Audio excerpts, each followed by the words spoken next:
Good evening, all. In association with Tata Asset Management, we at FYERS welcome you to this webinar where we shall discuss the Tata Nifty India Digital ETF scheme, which is a passive portfolio that tracks a predefined Digital India Index.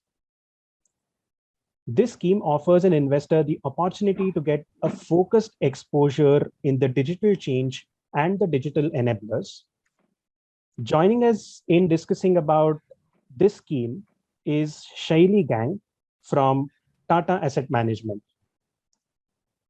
Before I hand over the stage, allow me to briefly introduce Shaily. Shaily joined Tata Asset Management as Head Products in February 2019.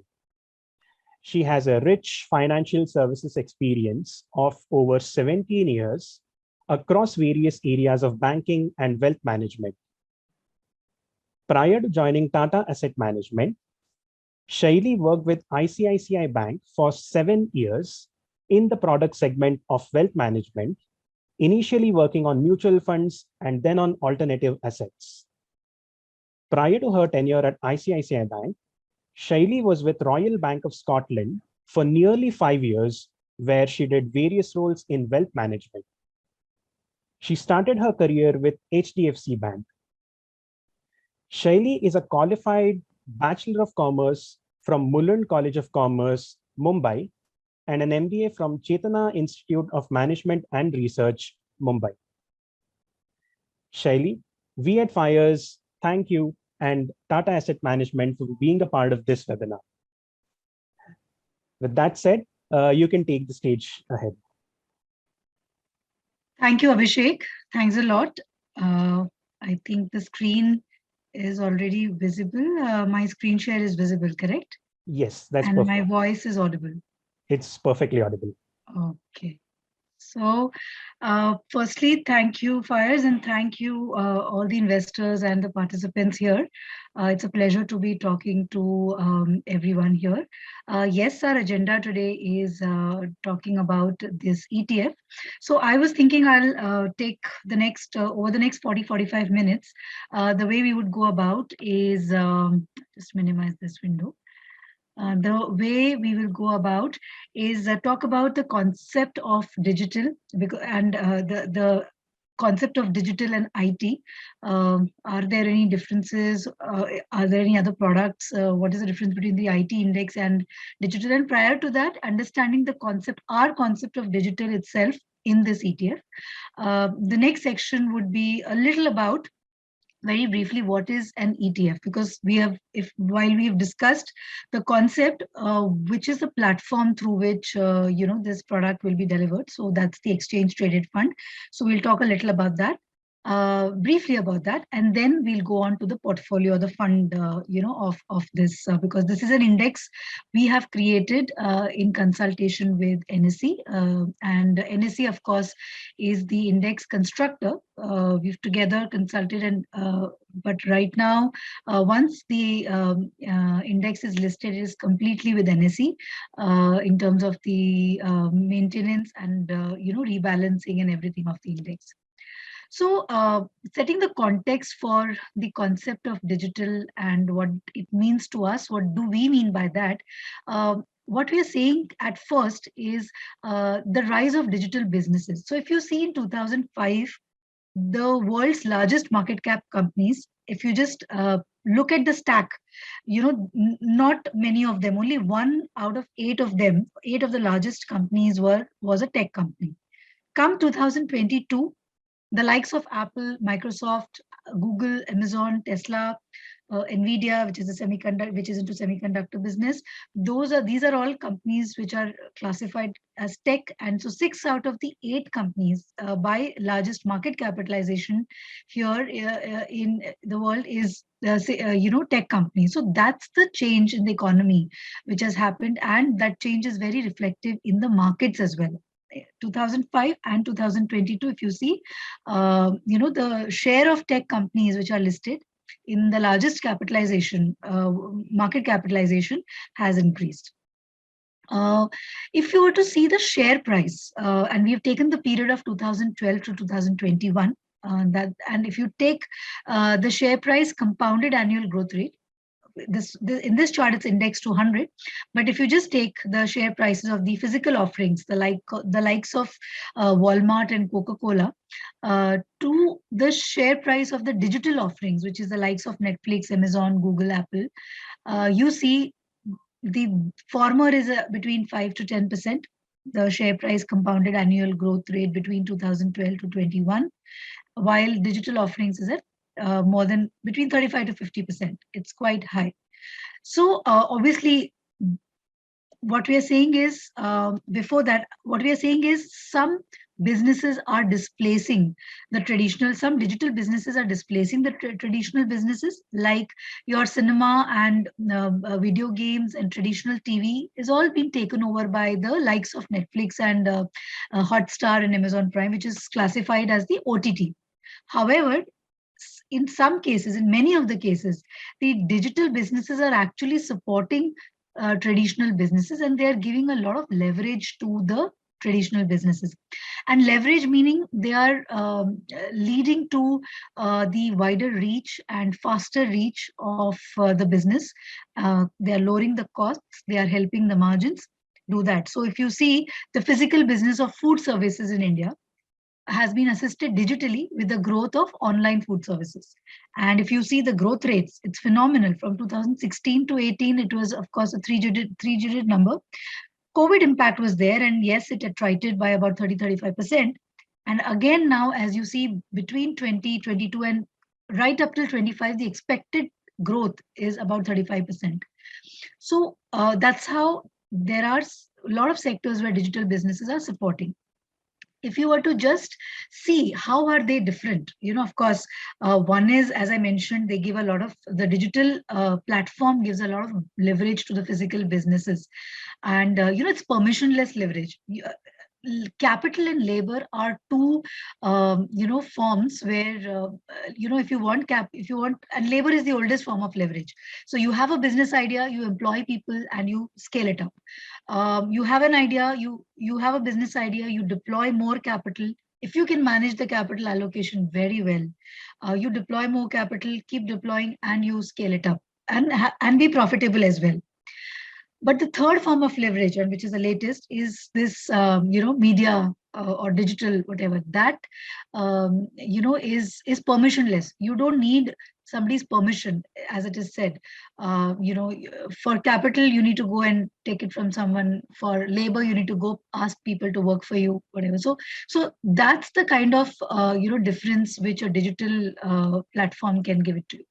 If we were to just look at some numbers, and let's look at the percentage rise rather than the absolute numbers, look at internet subscribers growth, 3-digit number between 2014 and 2020 to 25%. The data usage has gone up tremendously because the data tariffs have come down by a whopping percentage, the 4-digit number between the same period. And of course, the Wi-Fi tele-density has also increased.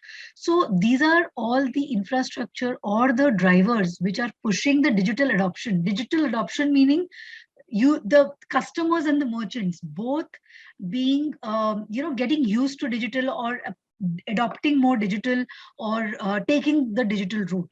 Because of these few drivers, both customers and the merchants or the businesses, they have been very quick and easy to adopt the digital route or take the digital route for that matter. Now, when we talk of digital and IT, this entire IT digital space, this is the space which we talk about. The left-hand side and the right-hand side is basically the IT bellwether companies, which is the likes of TCS, Infosys, HCL Tech Mahindra, who are into these businesses of IT services and primarily cloud transformation within that. Now, very briefly, what is that?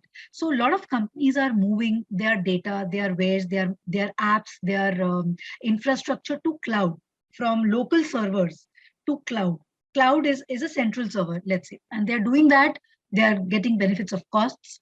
Carbon emissions are coming down because of that, and mainly costs are coming because of that. They are able to get down the cost. And also we've seen, and these are the companies' experience, that while moving to cloud, or once you have moved to cloud, you are more adaptable to new launches or whatever. So in India, we don't own the cloud space. Primarily, it is owned by people in the West, or companies in the West like Google and AWS. But in India, our companies are very well known, and they are very well system integrators. They are system assistant. They provide good assistance for all other segment companies, all other industry companies, to move their data, software, apps, and everything to the cloud. Reduce the local data centers, or reduce the load on the local servers, and move everything to cloud, and obviously for the benefits that I listed just now. So that's one part of the business. And obviously these kind of companies, the bellwether companies, also provide some digital assistance to people like Nykaa or Zomato, who have the platform, who are aggregators of things, but the backend platform and the entire digital assistance is provided by companies like this. And then the other areas are obviously robotics and automation, artificial intelligence, and everything. Internet of Things is basically nothing but your devices talking to each other through this software, or through this mechanism, which is basically, if something is the stock of something has gone down in the fridge, it will beep and give you a notification that it has gone down. Or let's say if you enter the car and your phone automatically starts to charge.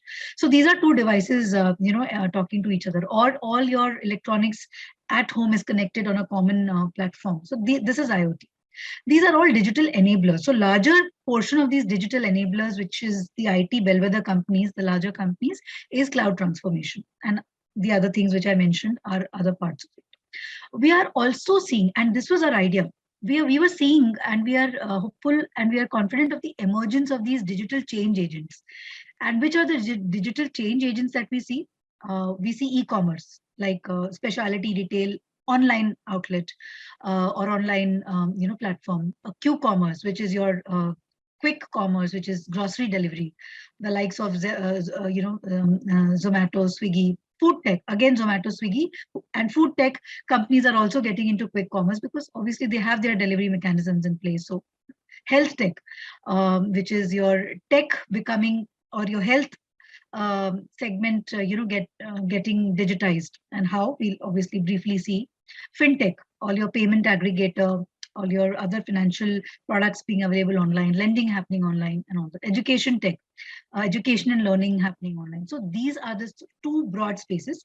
Our current Digital India Fund is more inclined towards this, but the index which we have created with NSE is the idea of the index is to have as more listings happen, as more of these companies become a prominent part of the economy and come into the markets, get listed, this space will obviously expand. And right now, the index stands at 50-50. That's the idea, but this space is to yet touch 50, and that we have launched now ahead of the time, ahead of the curve, so that we can utilize the journey right up till as more companies get launched. So these are just some examples of the digital change agents and enablers. Change agents like Zomato, Nykaa, Jeevansathi.com, IRCTC, Policy Bazaar, and the digital enablers, as I mentioned, are TCS, Infosys, and the likes. Now, just taking a few examples of these segments, starting with the food segment. Food segment meaning the likes of Zomato and Swiggy. There is duopoly. In China and US, as you see, the out-of-home food consumption is a good 50%, more than 50%. In India, it is just, right now, it is only 10%. And we expect this 10% to go right up till, 20-21%. And within this out-of-home food consumption, the online delivery in India is only 9%.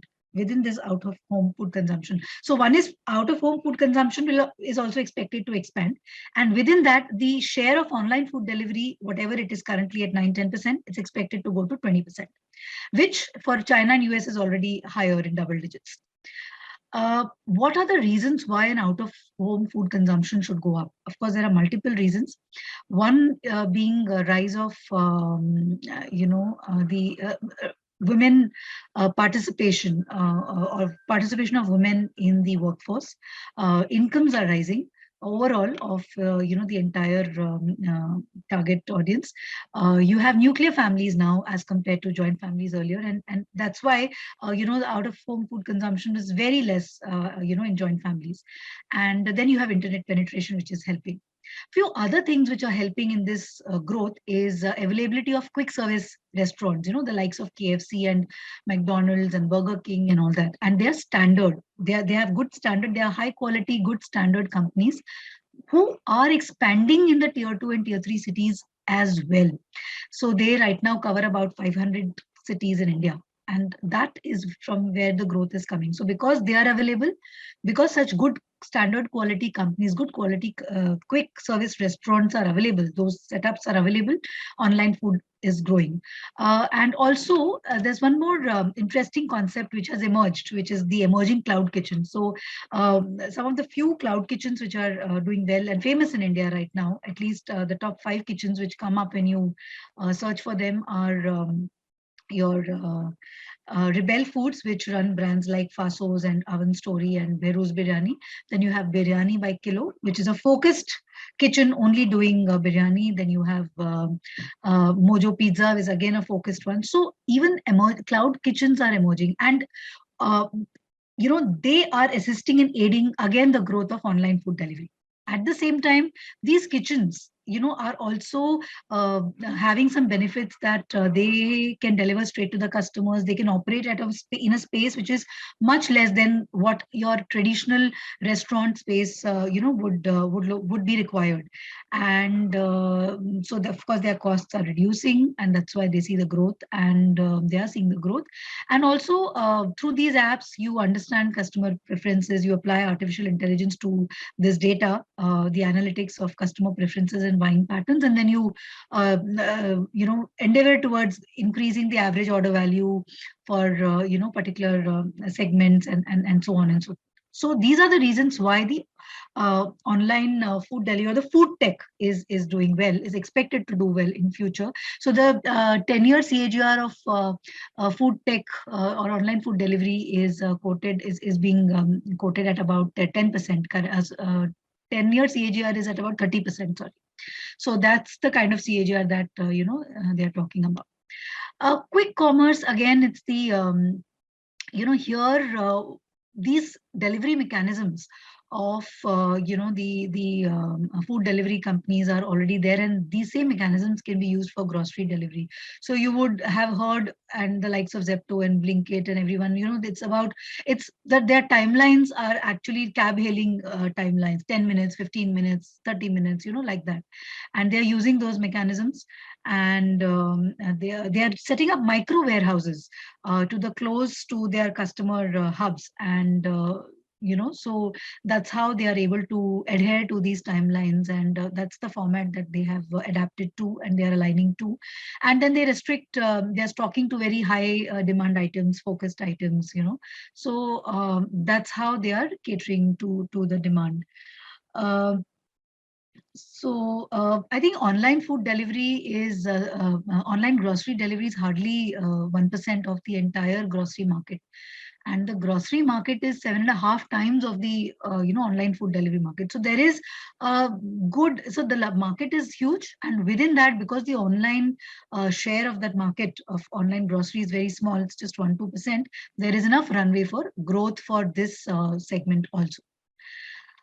E-commerce. Now here, when we talk of e-commerce, we are referring to beauty and personal care segment, which is a large segment for the player. And if you were to take Nykaa, for example, and for them, BPC is large. Of course, the fashion segment is where the focus is right now, but currently it is a small part of the overall, some 1 or 2% itself, but market share. But Nykaa has a good 37-38% market share of the beauty and personal care segment, and a lot of brands. Overall, I think for BPC, the brands are 2,500, which are there, on the platform. And for the overall brand number, it's about 4,500 brands in in number on the platform. So one is that these partner brands,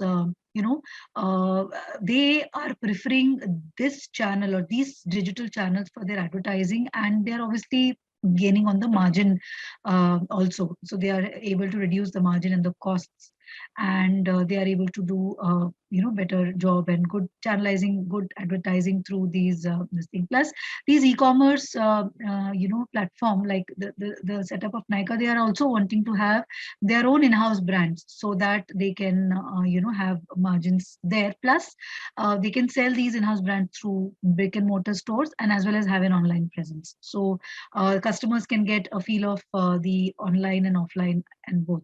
And again, large population, companies and brands taking to this route, adapting to this online route very well. Shoppers being very, very adaptive and very, very enthusiastic about the online route.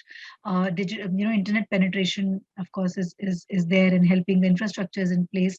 So as you can see, the percentage of online customers, from 2020 and 21, 21% in 2020 is expected to go up 50%. Online service users from 21 to 50% in 2025, and online shoppers are expected to go from 12 to 26% by 2025. And smartphone users penetration and internet penetration and all these things, increasing urbanization, that's also very, very important. All this is leading to the e-commerce booming.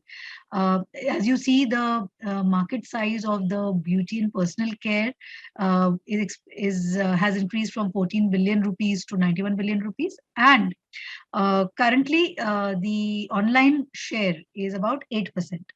And in again China and US, it is again a good double digit share. So there is enough runway. If you see the fashion segment, again it's a much larger market overall. For Nykaa, it's small, as I mentioned earlier, but overall the fashion segment is a much larger market than beauty and personal care products, and it is a 450 billion rupees. The online penetration is at 12%, whereas if you see percentage of the overall market is 10%, and in India and again China and US are at good 30%. So this is what I wanted to share about the e-commerce. Moving to fintech. Now, of course, fintech, there are some standalone payment aggregators or standalone payments businesses are hit actually because of the UPI in India. In India especially, because UPI is such a great hit, so easy, hassle-free, instantaneous, that it does there's no requirement of digital wallets and such. So these kind of payments businesses have actually gathered a lot of customers and merchants already on their platforms, and they can supply a lot of customer buying behavior and credit history and all that data for analytics to the fintech companies, so they can do that, and then they can do other things like cross sell other products. They can do lending. Of course, the buy now pay later currently is not as scalable, and the other challenge which they have to deal with currently is that they don't own the balance sheets. Fintechs, most of these lenders, digital lenders, they don't own the balance sheets. The balance sheet owners are still the banks. They are just the aggregators. So there are things happening, and but yeah, UPI, of course, has been a great success. See, globally, the payments loop can be closed by some of these payments aggregator apps or digital wallets themselves. I think Kakao in Korea and in China also there are one or two. But in India, because UPI is, omnipresent, it's present everywhere, and it's very, very, hassle-free and instantaneous, that UPI goes and sits in each of these, payment aggregator businesses and or digital wallets, so to say. But yes, fintech platforms, they are monetizing their customer and merchant base that they have created, and that they can do by lending, they can do by cross-selling other products, and of course there are super apps, which are in discussion, which can aggregate a lot of things, gives a lot of good deals, and offer them to the clients. They can also, these super apps can also supply a lot of buying behavior and credit history and saving pattern data to the fintech partners for their further use. The other segment is health tech and healthcare. When we say, a lot of all your reports, all your health related data and analysis and reports can be available, on a single platform, accessible to anybody and everybody who wants to see it, who wants to have a look at it. You've got a test done here, any other hospital can access to it. You don't have to go do retests and everything. E-consultations can happen, which is teleconsultations or web consultations, online consultations with the doctors. Doctors can actually reach a wider patient base there, and COVID actually led to a lot of it. So even post-COVID, if some receding were to happen, it still would be much higher than pre-COVID, because people have understood the benefits of these things. Both doctors and the patients probably are understanding, and they take their call in which case they need to travel to the doctor physically and where do they need to do. E-pharma, actually e-pharma is the largest share in terms of the value of this entire space as well as the profit pool. So e-pharma is the largest thing, e-pharma and e-OTC. Diagnostics and consultation are small, but yet they do contribute about 10-12% to this entire segment on the online side. So I think even the health tech industry is some 145 billion. I think 145 billion dollars or something. So it's a huge market. I'm not remembering the exact number of the healthcare segment. I'll shortly get back, but it's a large business, and e-pharma is a very important part of that. EdTech, the likes of Byju's, and this is the last example that we would want to see, speak about in the new age emerging digital segments that we are talking about. We don't have in the index currently, the digital index which we have constructed along with NSE, we don't have any EdTech or health tech business right now. But yeah, the idea is as they emerge, as they get listed, and they will come into the they are expected to come into the index as per their set predefined methodology, which is there, and we'll briefly see that methodology as well. So education tech, the likes of Byju's, Upgrad, Unacademy, all these people have their own pockets of where they make learning more fun, gamification, anywhere and everywhere learning, flexi learning. You can learn as per your schedule and you don't have to physically travel at that point in time, and these are all the benefits, which are there. And if you see the CAGR or the compounded growth of this edtech industry between 20 to 25 is expected to be about 40% CAGR. So even the online delivery, food delivery was the expected CAGR is 30%. The EdTech is at 40%. The e-commerce, which is the likes of Nykaa, is expected to grow at 44-45% over the next 5 years. That's a 5-year CAGR. So you see all these segments carry expected CAGR of anywhere between 30 to 45%. This is just a summary of what we spoke. What are the benefits of all these, e-commerce, Q-commerce, food tech, health tech, cloud kitchens. So that was the concept. What was the concept of digital? What do we mean by digital? And there's two parts of it, which I explained. The digital change agents, the emerging digital, and the digital enablers, which are the bellwether companies, IT bellwether companies. But this concept we want to deliver right now through an ETF, which is an exchange traded fund. But before getting into what an exchange traded fund is, just a little bit of context setting, which is in 1980 and 2021, if you just were to compare the Sensex constituents, the underlying, what Sensex had in itself in 1980 and what it has now in 2021, you would see there have been a lot of changes. As the economy has changed, developed, moved in a particular direction, the index itself has taken the essence of that, and it has changed itself. So of the 30 companies which were there in 1980, only 7 continue to feature in the index currently. The likes of Hindustan Lever, ITC, L&T, Mahindra & Mahindra, Nestle, Reliance, and Tata Steel. A lot of companies which have moved out, like textiles, have moved out completely. So if you see here, sector breakup, there were three sectors which were not present in 1918. Sensex did not have any companies, banks, finance, and IT.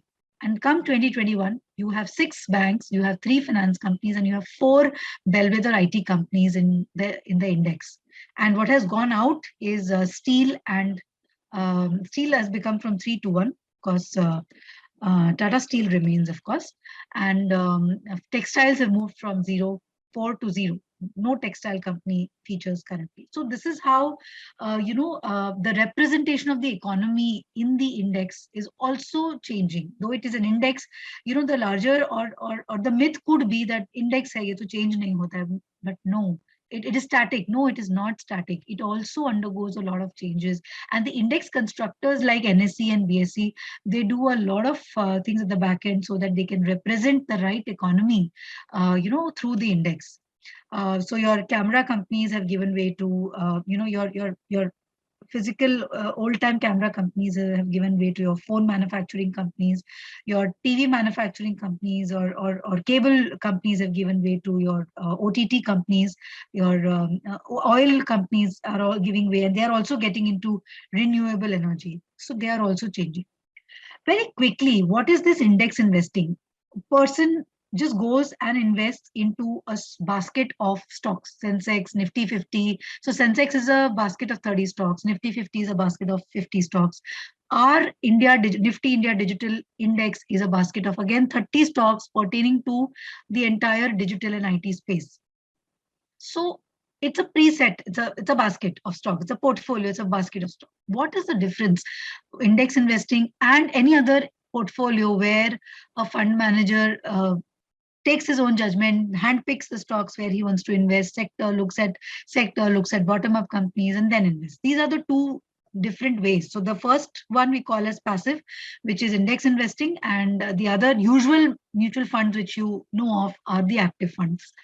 A very simple comparison we wanted to draw and then come to a more deep discussion is that the objective is to enjoy the evening. Now, you could really take up the job of or hassle of, wearing the most flamboyant clothes, doing your accessories matching, and doing a lot of other stuff, or you could just team up simple white shirt, a classy simple white shirt with, a pair of denims or a pair of evening pants, and then you are ready for the evening. So it's a simple decision. Objective is the same, to enjoy and chill out in the evening. But at one place, you've chosen a simple decision route, and the other place you've chosen a little complex route, quite a complex route, and you are spending a lot of time and energy there. It's the same thing. Index investing, you choose that, okay, there are some rules by which an index and basket is made. I'm going to invest through that rather than trying to beat the market, because that index is the market. I don't want to beat the market. I'm okay with market returns. Rather than saying that, no, I'm going to have excess returns. Whatever is the index, Nifty 50, BSE 200, this, that, I'm going to have, excess returns over that. And for that excess returns, you obviously do a lot of stuff. So these are two different ways of investing. Yes, in India, there is a lot of excess return which you can generate. But what we are saying is, it's like homeopathy and allopathy. They are two parallel, philosophies running. It's nothing right, wrong. But in investing, when you come to two parallel, investment philosophies running, or types of decision making running, which is active and passive, you can diversify amongst both. And there is a slide where I would like to show how can you place your passive funds in your overall portfolio, which you would already have. So just to summarize, this one is judgment of active and discipline of passive. So what happens is, when you do an active portfolio, yes, the objective is to create alpha, excess returns, but there the fund manager, the decision-making approach which the fund manager takes is by ground up understanding the company, taking a call, using his judgment, whether this quarter, next quarter, what is the earnings it can get, what is the overall, and then also in some of the cases it will also look at the top sectors from the top down approach, and see a macro approach and see. But it is at that point in time, the fundamental analysis for all companies, or the fundamental lens, of course, is the same, but then each company is being considered independently, bottom up, and the judgment is being used, and there are nuances to that judgment. In case of index investing or a passive portfolio, what happens is there are 2 to 3 rules which are rigid, and because of which or on which the index is created. Index, which is a portfolio or a basket of securities or a basket of stocks which is there, and then of course these 2-3 rules are played, and these 2-3 rules are applied every at regular frequency for the index also to be very, very relevant at every point in time. But it goes by the rules and not bottom up decision making. It just says I'll apply these 2-3 rules. It is rigid about those rules, and the index is constructed, and then the clients or the investor can invest in that index. And over a period, the good tends to become bigger, and the exposure of the not so good reduces in the index because the rules do that. So if it was a yes bank, it would slowly go out of the private bank index. I'm just taking a very, very small illustrative example. If there's another stock X which is not doing well, there's some governance issues or any other, it will keep going down. So I'm just taking an example how the good keeps becoming bigger, and the weight of, for example, in the IT index, the weight of TCS and Infosys is good 28-27%. Top 2 stocks take. So that's how the IT index is concentrated. I will at another point in time tell you the difference between the IT index and the digital index also. So what does this passive index or passive fund do? Fund management, it tracks and invests in the index itself. The objective is to make the benchmark returns, and whatever returns the index will make, the same returns will be made by this index because it's investing into that index. And portfolio turnover on an average is low, but yeah, still the index is alert to what is happening and how the economy needs to be represented. Index funds versus ETFs, I'll just highlight. Now, this passive space, index investing, you can take it through ETF or you can take it through the index fund route also. Now, index fund is also passive. ETFs are also passive. Both are passive. Now, I'm keeping the judgment-oriented active funds, the usual mutual funds, out of the discussion for now. We are only talking about 2 types of passive or 2 types of index investing, which is ETFs and index funds. The fund route, if you take the index fund route, the passive fund route that you take, it is like any other mutual fund in terms of the construct, but just that it tracks an index, tracks a benchmark and an index, and units can be bought from the fund house, and it again has a end of day NAV, and it can be in demat or it can be in non-demat. But exchange traded funds, they trade like stocks. Reliance is one stock, Infosys is one stock, but ETF also, the entire basket of X number of stocks trades like that entire basket trades on the exchange, and there are units of that basket. So this is one basket, and that entire basket, let's say 10,000 units, form one basket, for example, and that entire basket trades, is available and trades on the stock. So ETFs are nothing but units which trade like stocks. You will have a real-time NAV or a price, like how stocks have stock prices. Even ETFs will have real-time price movements. If they are liquid, larger ETFs are liquid, but yeah, we've empaneled with authorized participants so that if there is the buyers and sellers at that point in time or at any point in time is not available, he will help. The authorized participant will help in the transaction execution. And the cost of ETFs are very low. Of course, index funds are also low cost, but relatively higher than exchange traded funds. For exchange traded funds, you need to compulsorily have a demat form, and you need to have demat basically. It can be held only in demat, and the ETF portfolio is available on a monthly on a daily basis, and there are multiple types of ETFs and index funds like equity, and within equity you have large cap, mid cap, you have sector based, which is auto, IT, private banks, now which is thematic, which is the ESG, infra, digital, what we are speaking about, multinational companies.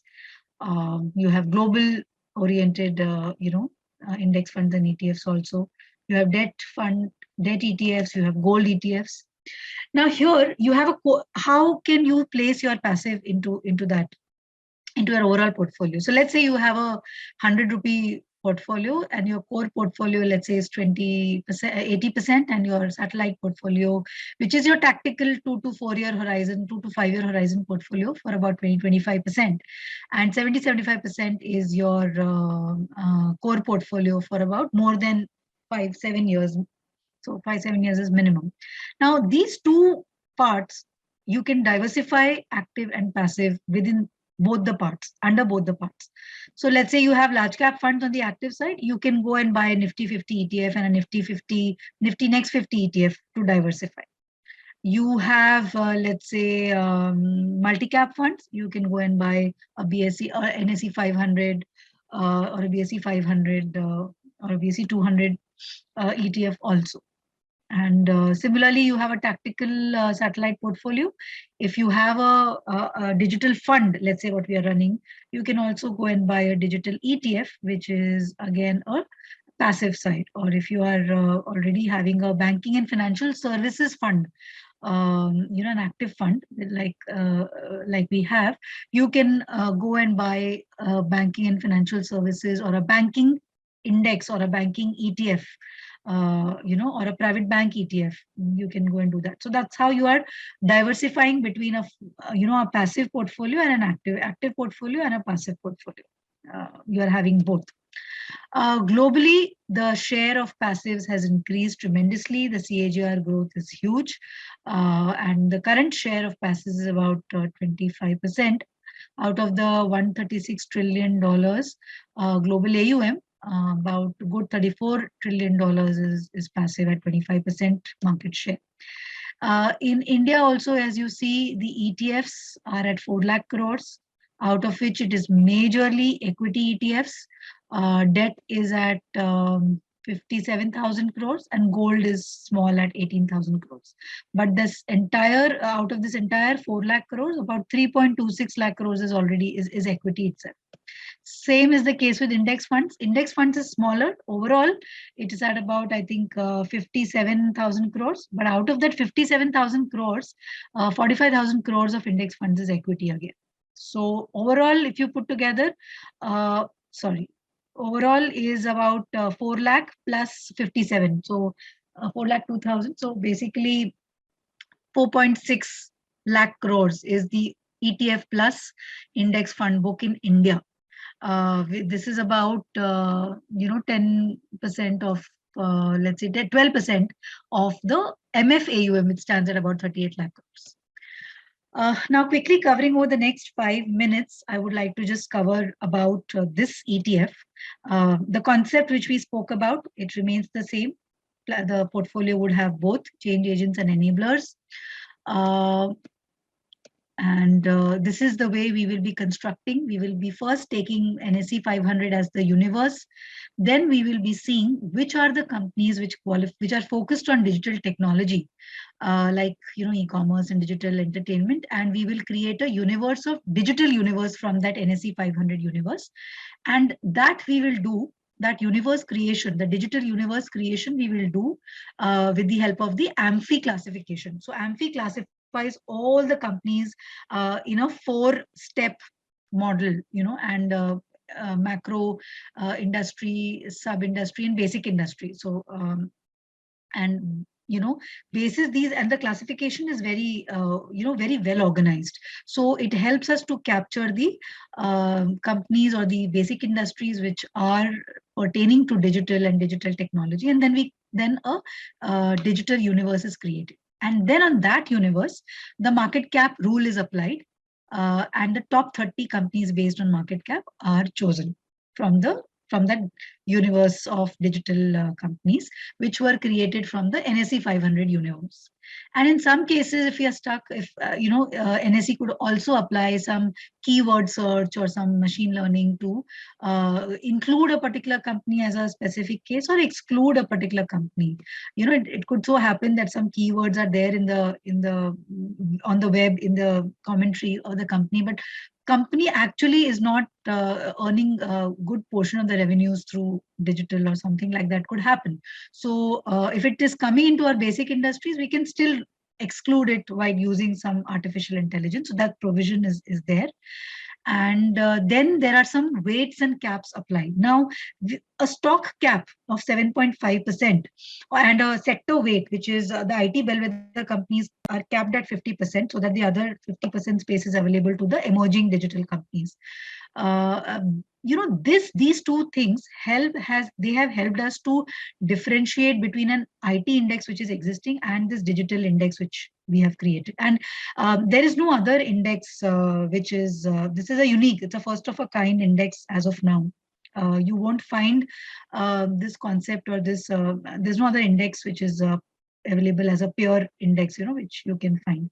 And these two things help us differentiate. So if in IT index there are fewer, just 10 stocks, here there are 30 stocks. There the top two stocks take up 50% of the concentration. Here it is very well diversified, and the emerging companies also get decent allocation because of these rules which we have put. And as IPOs come in, they get listed. With 1 month of listing history, they will at least get into the universe. And then depending on the rules, if they qualify, they will come on the index, and otherwise they will be there. So this one is the constituents as on 9th March. Here you would not see the recent announcement of SEBI, of NSE, which is inclusion of Zomato, Nykaa, Policy Bazaar is not there here. But yes, I think 30th March is when we will get the fresh portfolio or the revised portfolio with proper weights. But as you can see, you have, TCS and HCL and Infosys all at 9%, 7-8%.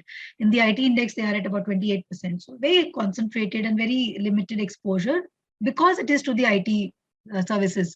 But here the exposure is wide, and because it depends, it's an evolving space and what does well, and that's why a passive approach is better to go through it, because certainty factor is more steady returns can be made by a pure IT index, but a mix of steady returns and some earning surprises and alpha and excess returns can be made through this portfolio. That's the idea of having this. So our NFO is already running and it closes on 25th March. During the NFO, obviously any amount is allowed. Post the NFO gets listed, the ETF is listed. As per current valuations, the lot size is about 7 to 8 lakhs. So if any client who's coming with a less than 7 to 8 lakhs amount will have enough opportunities, or he can go and execute the transaction on the exchange. Anything more than 8 lakhs, obviously the ETF transactions can be executed very well through the fund house as well. So I will stop here, and see if there are any more, if there are any questions, pertaining to this theme or the fund. I can see few in the chat box. For better time management, I think I can quickly browse through and myself take up. Abhishek, if that's fine with you, how should we go about it? That would be great, Shaily. You could, you could quickly answer a few of the questions. If there are, yeah. Oh, I saw those are all your replies to your question initially. 1 minute. How much taxes is there on ETFs? For example, if ETF SIP is 1,000, how much? So taxation is, it attracts the same taxation as stocks, capital gains, short-term and long-term, because it trades like the stock. How to make investment? Is it a Nifty 50 ETF? So right now this it's available on NSE and BSE platforms. HDFC Securities, ICICI Securities, and Axis Securities, it's there on that platform. So all people who have, everyone who has accounts with these brokerage platforms will be there. Of course, FYERS is enabling it. So, I mean, they will have the link. We have a QR code concept. We have a link which is there on our website as well, and it will be available on FYERS platform very well.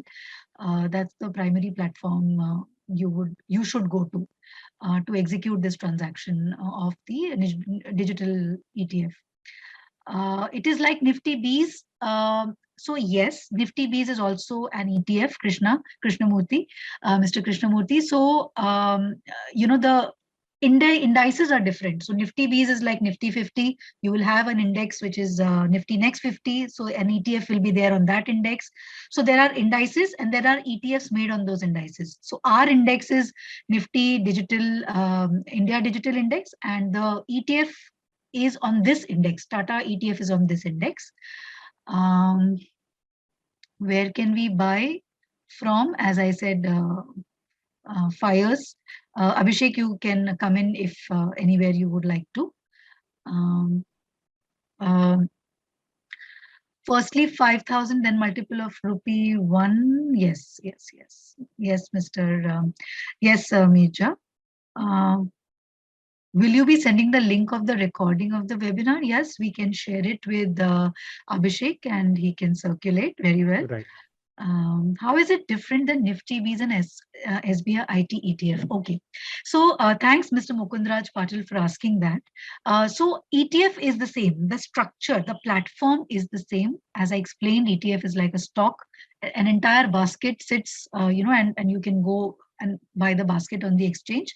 The baskets are different. So in Nifty Bs, the basket is Nifty 50, which we are all familiar with. I think we are more familiar with Nifty 50. SBI IT will be the Nifty IT ETF. So there is an IT index which has been constructed by NSE again. But as I explained in my talk also, there is a difference between the IT index and the digital. So if you're looking for more steady returns, and concentrated, because that IT index just has those bellwether companies, the IT services companies. But our idea to create this digital index and offer a ETF on that is to give you exposure to that side of the business, the steady IT services business, as well as the emerging digital business of food tech and fintech and basically the likes of, and I'll just name the likes of Zomato's in food tech and the likes of Nika in e-commerce and the likes of any other quick delivery, quick service, or any other grocery delivery, which gets listed, or Policy Bazaar or any other. So that's the idea, to give you an exposure of the digital business, emerging digital segment through this route, because there is no other index which captures that space. We've wanting to have that space as a larger prominent part in this index, and over a period as more IPOs come in, that will happen. How many scripts would be there in an ETF? So it depends. It depends on the index it is tracking. So if the ETF is tracking a NSE 500 index, then there will be 500. If the ETF is tracking small cap 250 index, then there will be 250 scripts. If our ETF is tracking Nifty India Digital ETF, which has 30 scripts. Is there any other AMC? Currently, no other AMC is offering a digital index. There are a lot of IT ETFs you will get which are tracking the Nifty IT index, which are following or tracking or replicating or investing into the IT index. But there is no other fund or AMC which has currently launched the digital exposure index, which we are speaking about. What is the lock-in period? There is no lock-in period. Exit load. There's no lock-in period. ETF, you are free. It's a floating thing like a stock. Can it be a quick fix for coffee can or bamboo investing? See, when we say that it is an ETF and listed and freely floating on the exchange, but our horizon for this kind of a segment is still 5 years and above. So you would reap the maximum benefits if you can stay invested, because these are high growth, long runway companies, which are now the growth rates are higher, and expected growth rates are quite high, and the journey is yet there. It is there to be covered. The runway is long, so that is why the horizon should be longer. It should be 5 years. I wouldn't say a quick fix, not at all. Because it could be so that it could be a little volatile in the near term, because finally these companies will track the earnings of the business. But in the medium term, if they are volatile, then you should not, and you exit, it should not be that case. If you can send the recording, it'll be good, as I'm at work. And okay, we will do that. A pleasure to do that. Rakesh, and to everyone. Just quickly. Good fit. Okay, thanks, Mr. Rakesh. How Tata ETF can beat Nifty Bs. So here, Nifty 50 are large cap companies primarily. The way we've constructed this index is, as I said, the rules are such that your emerging digital companies can also be a part of this index as they get listed and as they come up. So from that perspective, this ETF or this index would be a high risk reward, high risk, high reward kind of a proposition as compared to Nifty Bs or Nifty 50. So that's the thing which I would like to explain. Nifty 50 is just a large cap portfolio. So you should have exposure. Probably this can go into your sectoral and thematic allocation, this index. And Nifty 50 would be your large cap core portfolio allocation. So that's how I would mention it and put it forward, Mr. Shivansh. Will you share the PPT on our mail IDs? Of course, we would like to share. This is a compliance approved public document now. We will do that. Rajat will mail it to Abhishek, or we'll mail it to Abhishek and he can circulate. Just going further. I guess if there are a lot of questions, we would be happy to take them offline as well in the interest of time. Yes. Because okay, 5 o'clock. Okay, let me take the last two and then let's figure out a mechanism where they can write into us, Abhishek, or write into you, and you should be forwarding it to us. Sure, I think we'll do that. That suits better. Yes. Will the equity composition is the same as Tata Digital India Fund? No, it's very different. So Tata Digital India Fund is again a fund of steady, it's an active fund. It is not tracking IT index. It's an active fund doing very well for us, touchwood. And there again, the exposure is IT bellwether companies who have growth, but they have steady growth in place. What we are doing here is having 50% of that steady growth, and we want to have 50% given to the emerging high risk, high reward digital space. That's the difference. Suppose during NFO, I invested 5,000 and when it launched publicly after a month, can I withdraw my amount? You can withdraw your amount through the exchange. And as I mentioned, we have authorized participants empaneled with us who will also be available on the exchange to execute transactions. And otherwise, there'll be buyers and sellers available as they are available for a stock on the exchange. So it's a market there with buyers and sellers on the exchange. So that's the same way. I think I will stop here.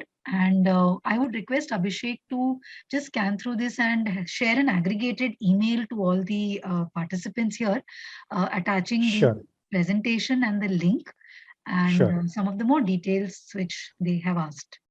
Great.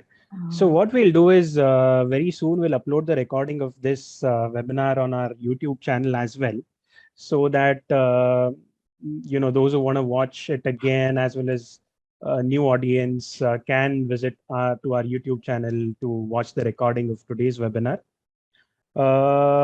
In the meantime, we'll also see whether the PDF of today's webinar can be shared. So we'll explore that possibility as well. So the questions are in plenty, so we won't be able to take all the questions in the interest of time. So what we'll do is I'll note down the questions and then I'll forward it to Shaily and her team so that we can get them addressed. Again, it was a very, very insightful session. Shaily, you explained pretty much in detail about this ETF, and you also explained the basics of how ETF differs from a traditional mutual fund as well as from an index fund. So all those explanations were pretty insightful. Again, thank you so much for being a part of this webinar, and we from FYERS, on behalf of FYERS, I thank you and Tata Asset Management towards agreeing to be a part of this webinar today. Thank you so much, Shaily. Thank you. Our pleasure, totally. Thanks, Abhishek. And thank you, everyone present here. Our pleasure, totally. Thank you so much. And take care, all. We'll see you around next time. Thank you, Shaily. Thank you. Taking leave now. Thank you. Thank you.